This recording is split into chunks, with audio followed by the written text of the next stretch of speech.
Ayan, isang magandang gabi mga kagulay at itong video na to ay kinuhanan ko kaninang hapon. So kararating lang po namin dyan mag-harvest at dumiretso na agad kami dito sa Barangay Santor. At dito nga mga kagulay kasama ko ang bossing namin, si Boss Marco. Ayan. At dito nga mga kagulay ay sumaglit na nga kami dito para sa ganun mailabas yung aking sahod dito sa Facebook. Kaya ko naman binidyo to mga kagulay yung aming pagpunta dito. At ito nga mga kagulay ay sa Barangay Santor at meron po 7-Eleven dito at dito na po ako kumukuha ng aking sahod sa YouTube at sa Facebook. So bali ngayon ang kukuha natin sahod dito yung sa Facebook at gusto ko magpasalamat po sa mga nakasuporta po palagi sa akin at nanonood po ng aking mga video. Kung wala po kayo ay wala po akong makukuha at hindi po mapaglabas sa ganitong machine. Kaya nagpapasalamat po talaga ako sa mga nakasuporta nga po at laging nanonood ng aking mga video. Dahil dito mga kagulay, itong aking sinahod ngayon ay medyo dadaan lang po sa palad ko po yan dahil mga kagulay meron po tayong in-order na siling Taiwan o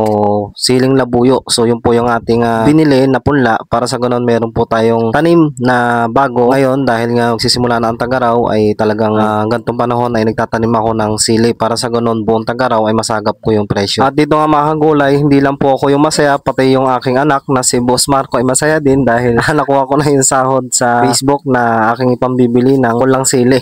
At ito nga mga kagulay, habang naglalakad-lakad pa yung aming bossing ay naglakad-lakad na din ako. At ito nga mga kagulay, napansin ko dito yung lagi ko nakikita sa mga social media pero hindi ko alam kung anong flavor yung masarap dito pero sa totoo lang hindi pa talaga ako nakatikim ng ganito. Kaya pa-comment naman mga kagulay kung ano bang masarap na flavor dito.